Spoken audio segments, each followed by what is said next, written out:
Friend, cognitive development की 4 stages, संज्ञानात्मक विकास की 4 अवस्थाएं। मैंने आपको बताया था ना कि जीन पियाजे ने थ्योरी ऑफ कॉग्निटिव डेवलपमेंट दी है। उसमें सबसे पहला पॉइंट क्या पढ़ा था हमने कि इट हैज़ 4 स्टेजेस। संज्ञानात्मक विकास की, कॉग्निटिव डेवलपमेंट की 4 स्टेजेस दी हैं। किसने? जीन पियाजे ने। जीन पियाजे ने कॉग्निटिव डेवलपमेंट की 4 स्टेजेस दी हैं। ठीक है। इससे पहले हमने पढ़ा था कि कॉग्निटिव डेवलपमेंट की कैरेक्टरिस्टिक्स क्या है। कॉग्निटिव डेवलपमेंट की कैरेक्टरिस्टिक्स पढ़ी थी इससे पहले हमने। ठीक है। और यहाँ पर हम पढ़ रहे हैं जीन पियाजे ने कॉग्निटिव डेवलपमेंट की कौन कौन सी स्टेजेस दी हैं। ठीक है। पहले पढ़ ली हमने कैरेक्टरिस्टिक्स और अब पढ़ रहे हैं हम what are those stages, what are those 4 stages. Number 1 stage है sensory motor stage. According to Jean पियाजे there are 4 stages of cognitive development. Number 1 is sensory motor stage, number 2 pre operational stage, number 3 concrete operational stage, number 4 formal abstract operational stage. फिर से पढ़ते हैं, sensory motor stage, pre operational stage, concrete operational stage, formal या abstract operational stage. ठीक है। 4 stage के 2 नाम है, फॉर्मल ऑपरेशनल स्टेज कह लो या एब्स्ट्रैक्ट ऑपरेशनल स्टेज कह लो। ठीक है। कॉन्क्रीट और एब्स्ट्रैक्ट नाम से लग रहा है कि एक दूसरे के अपोजिट होंगे। ओके।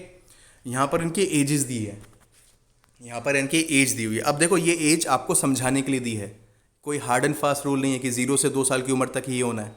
ठीक है। या 2 से 7 साल की उम्र तक ही प्री ऑपरेशनल होना है, या कॉन्क्रीट ऑपरेशनल 7 से 11 साल की उम्र में ही आएगी। ये अलग अलग बच्चों को, क्योंकि हर बच्चे के अंदर क्या होता है, इंडिविजुअल डिफरेंस होता है।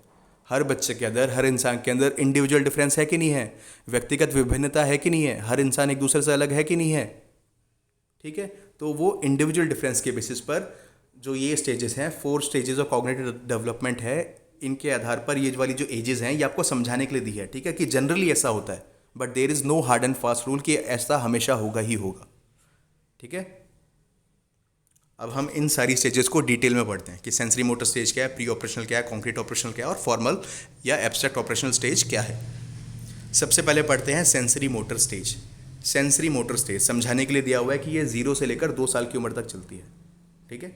समझाने के लिए बताया आपको कि sensory motor stage last for आपके जन्म से लेकर, 0 का मतलब हो गया जन्म। ठीक है। जन्म से लेकर आपकी 2 साल की उम्र तक चलती है। नाम से देखिए, सेंसरी का मतलब हो गया सेंसेस, आपके सेंस, जो सेंस ऑर्गन है आपके। ठीक है। मोटर का मतलब हो गया मसल्स, जो आपकी मसल है, जो आपकी मांसपेशियां हैं। ठीक है। तो ये वाली स्टेज नाम से क्या है, आपके सेंसेस की और मसल्स की स्टेज है। जो 0 से 2 साल तक की उम्र है आपकी, वो आपके सेंसेस और मसल्स की स्टेज है। Use of senses and muscles action, इस स्टेज में use of senses and muscles होता है। एक्शंस के लिए मसल का यूज होता है और सेंसेस का यूज होता है। Language is not develop, sensory motor stage में लैंग्वेज का डेवलपमेंट नहीं होता। आपने देखा है कोई 6 महीने का बच्चा बोलता हुआ कि आपको वो पोएम सुना रहा है? देखा है आपने कि मार्क ट्वेन की कोई पोएम सुना दी उसने आपको? नहीं होता ना ऐसा।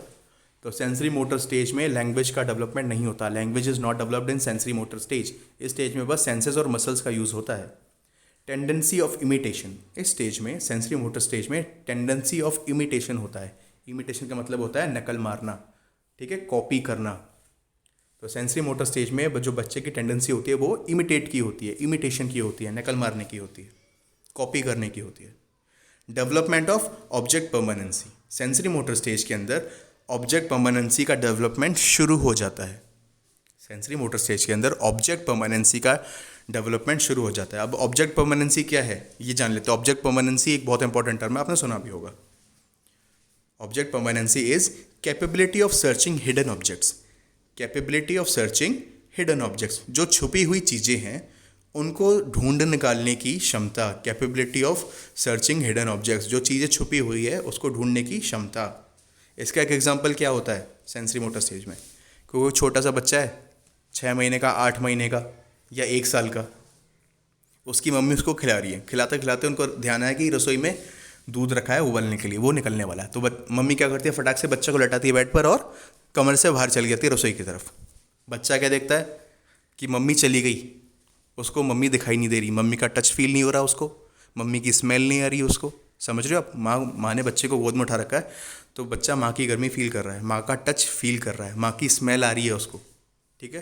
तो उसे फील हो रहा है कि हाँ, और माँ को देख भी पा रहा है, वो माँ को देख भी पा रहा है, तो उसको फील हो रहा है कि हाँ, मेरी माँ मेरे साथ है। माँ कौन है? जो उसको प्रोटेक्ट करती है, जो उसको खाना खिलाती है। ठीक।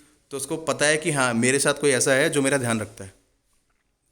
जैसे ही माँ उसको फटाक से जल्दबाजी में बिस्तर पर लिटाकर और अपने दूसरे काम से कमरे से बाहर जाती है, तो ना उसको टच की फीलिंग आ रही है, ना उसको फिर माँ की स्मेल आ रही है।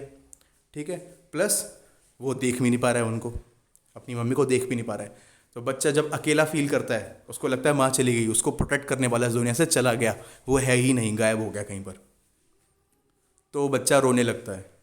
आपने देखा होगा ना, छोटे बच्चे जैसे दूर होते हैं अपनी मम्मी से या किसी और की गोद में जाते हैं तो वो रोने लगते हैं, क्योंकि वो किसी और का टच अनजाना होता है उनके लिए, किसी और की स्मेल अनजानी होती है उनके लिए। ठीक है, तो सेंसरी मोटर स्टेज जो होती है आपकी, जिसमें बच्चा 2 साल की उम्र में आ जाता है, इसके अंदर बच्चे के अंदर ऑब्जेक्ट परमानेंसी डेवलप होने लगती है। ठीक है, फुली डेवलप नहीं हो जाती, डेवलप होने लगती है। ऑब्जेक्ट परमानेंसी का डेवलप स्टार्ट हो जाता है at the end of sensory motor stage. ठीक है, आपको क्लियर हो गया ऑब्जेक्ट परमानेंसी क्या है? ऑब्जेक्ट परमानेंसी का और भी एग्जांपल्स हो सकते हैं।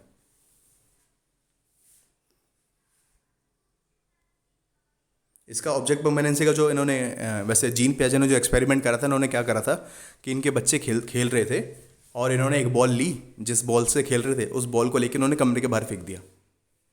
जिस बॉल से इनके बच्चे खेल रहे थे, इन्होंने बॉल को कमरे से बाहर फेंक दिया। स्टार्टिंग में क्या करते थे बच्चे, जब छोटे थे तो वो रोने लगते थे बॉल के लिए, कि जिस बॉल से हम खेल रहे थे वो बॉल चली गई, वो बॉल दिख ही नहीं रही उनको। उनको ये नहीं पता कि कमरे के बाहर गई है, कमरे के बाहर गई है, अगर वो उसको ढूंढने जाएंगे तो उनको मिल जाएगी, बॉल के पीछे जाएंगे तो उनको मिल जाएगी। उनके दिमाग में क्या आ रहा है कि नहीं, बॉल का कॉन्सेप्ट ही खत्म हो गया, वो जो चीज़ थी खेलने वाली वो खत्म हो गई। ठीक, तो धीरे धीरे जब बच्चा 2 साल की उम्र की तरफ बढ़ने लगता है, या 1 डेढ़ साल की उम्र की तरफ, मतलब at the end of sensory motor stage, ये यहाँ पे उम्र किसी की एज बताना सही नहीं रहेगा, but at the end of sensory motor stage जब बच्चा धीरे धीरे बच्चे का विकास होने लगता है, तो बच्चे के अंदर ऑब्जेक्ट परमानेंसी आ जाती है। फिर क्या हुआ, धीरे धीरे जब जीन पियाजे बच्चों की बॉल बाहर फेंकते थे, तो एक दिन क्या करा, बच्चों ने रोना बंद कर दिया और धीरे धीरे चल चल के घुटनों के बल या लड़खड़ाते हुए चल चल के वो बॉल के पीछे बाहर चले गए और बॉल को उठा के वापस अंदर आ गए। ठीक है, मतलब उनके अंदर ऑब्जेक्ट के लिए परमानेंस आ गई, वो समझ गए कि जो बॉल है वो ख़त्म नहीं हुई थी, बॉल बस दूसरी जगह चली गई थी जहाँ पर वो उसको देख नहीं पा रहे थे या छू नहीं पा रहे थे उनके अंदर, मगर बॉल ख़त्म नहीं हुई थी अपने आप में। अगर वो जाएं उनको बॉल को ढूंढे तो बॉल उनको वापस मिल जाएगी, और ऐसा हुआ भी। ठीक, ये थी आपकी सेंसरी मोटर स्टेज की सबसे इंपॉर्टेंट टर्म यही है, ऑब्जेक्ट परमानेंसी। वैसे आपको सारी बातें ध्यान रखनी है, कुछ भी पूछ सकता है एग्जाम में। नेक्स्ट है pre operational stage. Theory of cognitive development में जो सेकंड स्टेज है हमारी जीन पियाजे की दी हुई, वो है pre operational stage. Pre operational stage 2 से 7 साल की उम्र का ब्रैकेट दिया है इसमें, कि 2 साल की उम्र से 7 साल की उम्र तक रहता है। ठीक है, बस आपको आइडिया के लिए दिया है ये प्री ऑपरेशनल स्टेज। ऑपरेशनल से क्या मतलब है, use of mind. Pre operational stage में बच्चा यूज़ ऑफ माइंड शुरू कर देता है, अपने मस्तिष्क का, अपने दिमाग का इस्तेमाल शुरू कर देता है बच्चा। ठीक है, डेवलपमेंट ऑफ लैंग्वेज शुरू हो जाता है। 2 से 7 साल की उम्र में बच्चे की भाषा का विकास शुरू हो जाता है। प्री ऑपरेशनल स्टेज में डेवलपमेंट ऑफ लैंग्वेज स्टार्ट हो जाता है। आपने देखा भी होगा कि जो 2 से 7 साल की उम्र वाले बच्चे होते हैं वो भाषा बोलने लगते हैं, भले ही तोतला के बोल रहे हैं, भले ही एक शब्द बोल रहे हैं, भले ही धीरे धीरे बोल रहे हैं, अटक अटक के बोल रहे हैं, मगर उनकी भाषा का विकास, डेवलपमेंट ऑफ लैंग्वेज शुरू हो चुका है। प्री ऑपरेशनल स्टेज में एनिमिज्म होता है। प्री ऑपरेशनल स्टेज में एनिमिज्म होता है। एनिमिज्म मतलब जीववाद। क्या होता है ये, to consider non living as living. To consider non living as living मतलब जो नॉन लिविंग ऑब्जेक्ट होती है, जो नॉन लिविंग थिंग्स होती है, इनको भी जिंदा मानना। ठीक है, जो प्री ऑपरेशनल स्टेज के बच्चे होते हैं, ये इनके अंदर एनिमिज्म होता है, ये जो नॉन लिविंग थिंग्स होती है उनको भी जिंदा मानते हैं। जैसे खिलौनों को जिंदा मानते हैं, फ्लोर को जिंदा मानते हैं, जो ज़मीन होती है उसको जिंदा मानते हैं। आपने देखा होगा कि बच्चा अगर चलते चलते गिर गया और उसको ज़मीन पे गिर के चोट लग गई, तो वो रोता रोता ज़मीन पे पैर मारेगा, पैर पटकेगा और ज़मीन पे हाथ मारेगा, मतलब ज़मीन ने उसको हर्ट करा है, तो वो अपने हर्ट का बदला लेगा ज़मीन पे हाथ मार कर वापस। ठीक है, वो क्या करना चाह रहे हैं यहाँ पर कि ज़मीन ने मेरे को दर्द दिया है, मैं वापस दर्द ज़मीन को दे रहा हूँ। तो इसके अंदर बच्चे में क्या है, एनिमिज्म है। उसको लिविंग थिंग मान रहा है, उसको ये नहीं पता कि ये ज़मीन तो कुछ है ही नहीं, ये नॉन लिविंग थिंग है, इस पर मैं जितने हाथ पैर पटकूंगा मेरे को और चोट लगेगी। ये वाला कॉन्सेप्ट है ही नहीं बच्चे में अभी। Next, toy. वो खिलौनों को भी जिंदा मानता है, खिलौने को भी खाना खिलाता है अपने साथ। अगर बच्चे कोई बच्चा है कि किसी गुड़िया के साथ खेल रहा है तो उस गुड़िया को खाना खिलाएगा, ठीक है, उसको अपने साथ सुलाएगा, समझ रहे हो आप, कपड़े पहनाएगा। तो जीववाद होता है इसके अंदर, प्री ऑपरेशनल स्टेज के अंदर। और एनिमिज्म क्या है? एनिमिज्म एक कमी है, इट्स अ लिमिटेशन। बच्चे के अंदर एनिमिज्म होना एक कमी मानी जाती है अकॉर्डिंग टू साइकोलॉजी, ठीक है। एक स्टेज में नॉर्मल है ये, मगर हम साइकोलॉजी के हिसाब से अगर देखा जाए तो ये एक बच्चे के अंदर कमी है, एक लिमिटेशन है। और क्या होता है इसमें प्री ऑपरेशनल स्टेज के अंदर? ईगो सेंट्रिज्म होता है। प्री ऑपरेशनल स्टेज में ईगो सेंट्रिज्म भी होता है। ईगो सेंट्रिज्म मतलब बच्चा सेल्फ सेंटर्ड है, बस अपने बारे में सोचता है, ईगोइस्टिक है बच्चा, अपने बारे में सोच रहा है बस। मतलब नो शेयरिंग, कोई सामान उसका है तो उसका है, वो किसी को नहीं देगा। आपका भी सामान है, अगर उसका हाथ पड़ गया उस पर तो फिर उसका है, वो आपको भी वापस नहीं करेगा। क्यों वापस नहीं करेगा? क्योंकि बस वो अपने प्लेजर के बारे में सोच रहा है, ठीक है, अपनी अपनी अपनी वांट और अपनी नीड के बारे में सोच रहा है बच्चा। तो बच्चा ईगो सेंट्रिक है, कोई शेयरिंग नहीं करता किसी से, ठीक है। कुछ खा रहा है तो अकेले ही खाएगा, किसी के साथ शेयर नहीं करना चाहेगा। यहाँ तक कि कई बार अपने मम्मी पापा से भी शेयर नहीं करना चाहते बच्चे, ठीक है, इतने ईगो सेंट्रिक होते हैं। भाई बहन की तो बात ही भूल जाओ आप। ईगो सेंट्रिज्म फाउंड होता है इसके अंदर, ठीक है। प्री ऑपरेशनल स्टेज के अंदर ईगो सेंट्रिज्म होता है, ये एक कमी है। ईगो सेंट्रिज्म भी एक कमी है, एक लिमिटेशन है, ओके। ईगो सेंट्रिज्म भी एक कमी है। ये तो बड़े लोगों के अंदर भी होता है, बहुत सारे बड़े लोग भी ऐसे होते हैं। देखा, मैंने आपको कहा था ना कि इसको आप बस स्टेज के अंदर बस एक एज ये जो है समझाने के लिए दी गई है आपको। इसको आप ये कंपल्शन मान के मत चलो बहुत, क्योंकि बहुत सारे बड़े लोग होते हैं वो भी ईगो सेंट्रिक होते हैं। जो बहुत सारे बड़े लोग होते हैं वो भी ईगो सेंट्रिक होते हैं। प्री ऑपरेशनल स्टेज की एक और कैरेक्टरिस्टिक है, वो है कंजर्वेशन। कंजर्वेशन, कंजर्वेशन क्या है? Conservation, to understand an item by its quality, to understand an item by its quality rather than shape and size. किसी आइटम को, किसी भी ऑब्जेक्ट को उसकी क्वांटिटी से समझना rather than its shape and size, ठीक है। तो इसमें कंजर्वेटिव होना होता है, कंजर्वेशन होता है to understand an item by its quantity, to understand an item by its quantity rather than its shape और साइज। किसी भी चीज़ को, किसी भी आइटम को उसकी क्वांटिटी से समझना, उसकी क्वांटिटी से समझना रादर देन इट्स शेप और साइज, उसके शेप और साइज़ के बदले उसकी क्वांटिटी से समझना। इसका मतलब क्या हो सकता है? जैसे कोई 5 किलो का डंबल है, कोई 5 किलो का डंबल है और उसके साथ में कोई 5 किलो रुई का बोरा रखा हुआ है, तो दोनों का वज़न सेम है, ठीक है, दोनों की क्वांटिटी सेम है। 5 किलो का डंबल भी उतना ही वेट करता है और जो 5 किलो रुई का बोरा है, जो रुई की बोरी है 5 किलो की, वो भी उतनी ही वेट सेम है, मगर उन दोनों का शेप और साइज़ अलग अलग होगा, ऑब्वियसली अलग होगा, क्योंकि डंबल आपका लोहे का बना हुआ या रबर मेटल का बना हुआ किसी और का, तो डंबल छोटा होगा, मगर बोरा रखा हुआ है रुई का, भले ही वेट सेम है मगर उसका साइज़ बड़ा होगा, ठीक है। तो कंजर्वेशन वाली जो क्वालिटी होती है प्री ऑपरेशनल स्टेज में, ये डेवलप नहीं होती, ये डेवलप नहीं होती। बच्चा क्या करेगा? अगर आप बच्चे से पूछोगे कि इन दोनों चीज़ों में से कौन सी चीज़ भारी है, डंबल भारी है या ये रुई का बोरा भारी है या रुई की बोरी भारी है, तो रुई की बोरी का साइज़ बड़ा होगा, तो वो बच्चा कहेगा कि ये ज़्यादा है। इन दोनों चीज़ों में से, डंबल में से और रुई की बोरी में से, रुई की बोरी भारी है। क्यों? क्योंकि बच्चे ने उसका वज़न को कंसीडर करा ही नहीं, उसने बस उसका साइज़ देखा, शेप देखी और साइज़ देखी, उसने कहा कि यार ये बड़ा बड़ा लग रहा है, भारी तो यही होगा। तो कंजर्वेशन वाली चीज़ प्री ऑपरेशनल स्टेज के अंदर डेवलप नहीं होती, not found in this stage, not found in this stage, not developed, ठीक है। इसको एग्जाम्पल समझिए। अगर आपने 500 ml का कोई ग्लास रखा हुआ है, ठीक है, 500 ml की छोटी सी बोतल रखी हुई है और एक 200 ml की बड़ी फूली हुई सी बोतल रखी हुई है। 500 ml की छोटी सी बोतल लगा लो और 200 ml की बोतल ऐसी रखी हुई है कि उसका शेप और साइज़ बड़ा सा लग रहा है। तो आप बच्चे से पूछोगे कि इसमें से किस में ज़्यादा पानी है या इसमें से किस में से ज़्यादा कोल्ड ड्रिंक है, तो बच्चा 200 ml वाली को बता देगा, अगर 200 ml वाली बोतल बड़ी है, ठीक है। आपने बच्चों को देखा होगा कि अगर उनको मैंगो शेक दे रहे हो बचपन में, ठीक, तो जो छोटे साइज़ वाला ग्लास है उसमें वो कम लेगा, छोटे साइज़ वाला ग्लास है उसको कहेगा कि नहीं मेरे को छोटे वाले में नहीं चाहिए, मेरे को बड़े वाले में चाहिए। चाहे बड़ा वाला चाहे कितना भी पतला हो अंदर से, उसको उससे फ़र्क नहीं पड़ रहा, उसको लग रहा है कि बड़ा वाला ग्लास है, ऊंचा है, इसके अंदर तो ज़्यादा आएगा। तो बच्चा शेप और साइज़ के चक्कर में ज़्यादा रहता है रादर देन इज क्वांटिटी के बारे में उसका कॉन्सेप्ट होता ही नहीं है क्लियर। ठीक, तो कंजर्वेशन प्री ऑपरेशनल स्टेज में डेवलप नहीं होता है। आई होप एग्जाम्पल क्लियर हो गया। देखो वो कॉटन और आयरन वाला एग्जाम्पल यहाँ पर भी दिया हुआ है कि 1 किलो आयरन है और 1 किलो कॉटन है, तो बच्चा क्या कहेगा कि जो 1 किलो कॉटन है वो ज़्यादा है बजाय 1 किलो आयरन के। समझ गए, ये एक लिमिटेशन है। कंजर्वेशन का ना होना प्री ऑपरेशनल स्टेज में ये एक लिमिटेशन है, एक कमी है बच्चे के अंदर।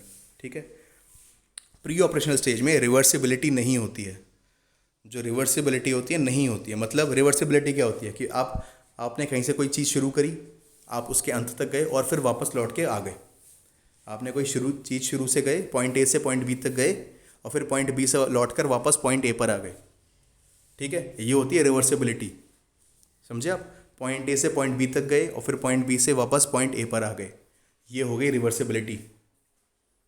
ये बच्चे के अंदर डेवलप नहीं होती है। प्री ऑपरेशनल स्टेज के अंदर ये वाली क्वालिटी भी बच्चे के अंदर डेवलप नहीं होती है। Not found in this stage, ये स्टेज के अंदर नहीं मिलती है। समझ गए आप। इसका एक एग्जांपल और हो सकता है कि आपने बच्चे को 2 × 1 सिखा रखा है कि 2 × 1 क्या हो गया, 2 हो गया। 2 का सारा टेबल आ गया बच्चे को कि 2 × 1 2, 2 × 2 इज़ 4, 2 × 3 इज़ 6, 2 × 4 इज़ 8, 2 × 5 इज़ 10। तो बच्चे को 2 का सारा टेबल आ गया। मगर अगर आपने उससे अचानक से पूछ लिया कि अच्छा एक बार बताओ, अगर 2 को 5 से मल्टीप्लाई करेंगे तो 10 आ रहा है, और अगर 5 को 2 से मल्टीप्लाई करेंगे तब कितना आएगा, तो बच्चा कन्फ्यूज़ हो जाएगा, उसे समझ में ही नहीं आएगा। ठीक है, बच्चे को 2 का टेबल याद है, वो 2 × 5 बता देगा इज़ 10। मगर अगर आपने उससे पूछा कि 5 × 2 कितना होगा, तो बच्चा नहीं बता पाएगा। आप समझ रहे हो। तो बच्चे के अंदर रिवर्सिबिलिटी नहीं डेवलप होती है। इसके अंदर प्री ऑपरेशनल स्टेज के अंदर रिवर्सिबिलिटी डेवलप नहीं है। एक और एग्जांपल देखिए, बच्चा घर से स्कूल चला जाएगा, मगर स्कूल से वापस घर नहीं आ पाएगा। It's just an example, reversibility समझाने के लिए आपको। ठीक है, घर से स्कूल चला गया मगर स्कूल से वापस घर नहीं आ पाया, तो रिवर्सिबिलिटी डेवलप नहीं होती है। और ये भी क्या है, इट्स अ लिमिटेशन। रिवर्सिबिलिटी का प्री ऑपरेशनल स्टेज में डेवलप ना होना इज़ अ लिमिटेशन। ठीक है, फिर है centralization to view single aspect of an object. Centralization क्या होता है, to view single aspect of an object. जितना देखा या बताया जाए, ठीक है, उस चीज़ को उतना ही समझना। किसी भी चीज़ को जितना देखा उसने या उसको जितना बताया गया उसको उतना ही समझना, ये होता है सेंट्रलाइजेशन। सेंट्रलाइजेशन इस स्टेज के अंदर मिलता है। समझे आप, ये भी एक लिमिटेशन है। सेंट्रलाइजेशन भी एक लिमिटेशन है। सेंट्रलाइजेशन का एग्जांपल देखिए आप, जैसे ये है 5 + 4 9। बच्चे को आपने सिखाया कि 5 + 4 9 होता है। ठीक, मगर बच्चा 6 + 3 उससे आप क्वेश्चन करोगे तो वो नहीं बता पाएगा, क्योंकि उसने क्या सीखा है, उसने सीखा कि भाई आप 5 को और 4 को जोड़ते हो तब 9 आता है। तो वो इमेजिन ही नहीं कर सकता कि 6 और 3 को मैं प्लस करूँगा तब भी 9 आ सकता है आंसर। ठीक है, या 8 + 1 करूँगा तब भी 9 आ सकता है, या 7 + 2 करूँगा तब भी 9 आ सकता है। बच्चा उस वाली बात को समझ ही नहीं पाएगा। ठीक है, क्योंकि उसने सीखा क्या है, उसने ये सीखा है कि भाई 4 + 5 ये हो गया 9। उसको भाई जितना दिखाया आपने, जितना बताया, उसको उतना ही समझ में आया। तो सेंट्रलाइजेशन इस स्टेज में मिलता है बच्चे को कि जो मैंने सीखा है, जो मैंने देखा है वही है सब कुछ, और कुछ नहीं है। समझ रहे हो आप। जैसे कई होता है ना एक ईश्वरवाद, ये एग्जांपल दे रहा हूँ मैं आपको कि भाई जो हमारे भगवान है या जो हमारे मसीहा हैं, उन्होंने जो बताया है वही सच है, वही सब ट्रुथ है, और कुछ नहीं है। मतलब क्या है इस चीज़ में, क्या है, ये सेंट्रलाइजेशन है। इसमें एग्जांपल आप इस्लाम का ले सकते हैं। ठीक है, कि भाई हमारा एक अल्लाह है, और एक हमारे पैगंबर है। हमारे पैगंबर भी एक है और हमारे अल्लाह भी एक है, और इनकी टीचिंग्स भी एक है। ठीक है, इसके अलावा पूरे विश्व में इस्लाम का कोई और, आपका कह सकते हो, कोई और ब्रांच नहीं हो सकती, कोई और उसका टाइप नहीं हो सकता। समझ रहे हो आप। तो इसमें क्या हो गया, इस्लाम का एक तरह से सेंट्रलाइजेशन है कि एक रूल है, एक धर्म है तो एक रूल है उसका, एक ही ईश्वर है, एक ही पैगंबर है। तो ये है सेंट्रलाइजेशन। सेंट्रलाइजेशन का एग्जाम्पल समझाया मैंने आपको। ठीक है, सेंट्रलाइजेशन क्या होता है मैंने वो समझाया आपको। तो और कि हमने जो सीखा है, जो पढ़ा है, जो देखा है वही सच है, उसके अलावा कुछ भी सच नहीं है। ठीक है, और centralization as a quality, as a developmental quality, cognitive developmental quality, ये प्री ऑपरेशनल स्टेज के अंदर भी पाई जाती है। ठीक है, तो आप समझ गए। जैसे बच्चे को आपने 5 × 4 सिखा रखा तो ये हो गया 9। तो आप उससे कोई और काउंटर क्वेश्चन करोगे कि भाई 9 किस और तरीके से आ सकता है, तो बच्चा नहीं बता पाएगा। ठीक है, तो it's a limitation, centralization is a limitation. Concept formation, in this stage it is full of error. जो कॉन्सेप्ट फॉर्मेशन होता है प्री ऑपरेशनल स्टेज के अंदर, जो कॉन्सेप्ट फॉर्मेशन है इस स्टेज के अंदर, ये फुल ऑफ एरर होता है, मतलब गलतियों से भरा होता है। प्री ऑपरेशनल स्टेज के अंदर जो कॉन्सेप्ट फॉर्मेशन है वो गलतियों से भरा होता है। मतलब एसिमुलेशन का एग्जांपल समझ लो आप। ठीक है, बच्चा बिल्ली को भी बिल्ली कह रहा है, कैट को भी कैट कह रहा है और डॉग को भी डॉग कह रहा है। कैट को भी कैट कह रहा है और डॉग को भी कैट कह रहा है। समझे आप? हमने सेंसरी मोटर स्टेज में क्या पढ़ा था कि ऑब्जेक्ट परमानेंस डेवलप हो जाती है। ठीक है, और ऐसे ऑब्जेक्ट परमानेंस डेवलप हो नहीं जाती, ऑब्जेक्ट परमानेंसी का डेवलपमेंट शुरू हो जाता है। ठीक है, और इसमें देखिए, इसमें प्री ऑपरेशनल स्टेज में जो आपका एसिमुलेशन है, एसिमुलेशन चल रहा होता है। एसिमुलेशन तो आपका एक तरह से हमेशा चलता रहता है। एसिमुलेशन और अकोमोडेशन हमने पढ़ा था ना कि कॉन्टिन्यूस प्रोसेस है, चलता ही रहेगा। तो वो है कॉन्सेप्ट फॉर्मेशन जो होता है इस उम्र में बच्चे का, प्री ऑपरेशनल स्टेज में बच्चे का, वो गलतियों से भरा होता है। It is full of errors. उसका एग्जाम्पल यहाँ पर आ गया कि एसिमुलेशन से भरा होता है पूरा। नेक्स्ट, इन विच, ये वन लाइनर आ गया, in which stage object permanence is develop. कौन सी स्टेज के अंदर जो ऑब्जेक्ट परमानेंसी होती है वो डेवलप होती है? तो in the end of stage 1, stage 1 के आखिर में, स्टेज 1 के एंड में ऑब्जेक्ट परमानेंसी डेवलप हो जाती है। ठीक है, स्टेज 1 क्या है? Sensory motor stage. Sensory motor stage के एंड में ऑब्जेक्ट परमानेंसी डेवलप हो जाती है। और ऑब्जेक्ट परमानेंसी क्या है? Object permanency is an achievement. जैसे हम यहाँ पे पढ़ रहे थे ना कि ये लिमिटेशन है, सेंट्रलाइजेशन एक लिमिटेशन है, या रिवर्सिबिलिटी का ना होना एक लिमिटेशन है, या कंजर्वेशन का ना होना एक लिमिटेशन है। जैसे यहाँ पे हम लिमिटेशन पढ़ रहे थे, तो सेंसरी मोटर स्टेज में अगर आपकी ऑब्जेक्ट परमानेंसी डेवलप हो जाती है तो इट्स एन अचीवमेंट, ये एक अचीवमेंट है।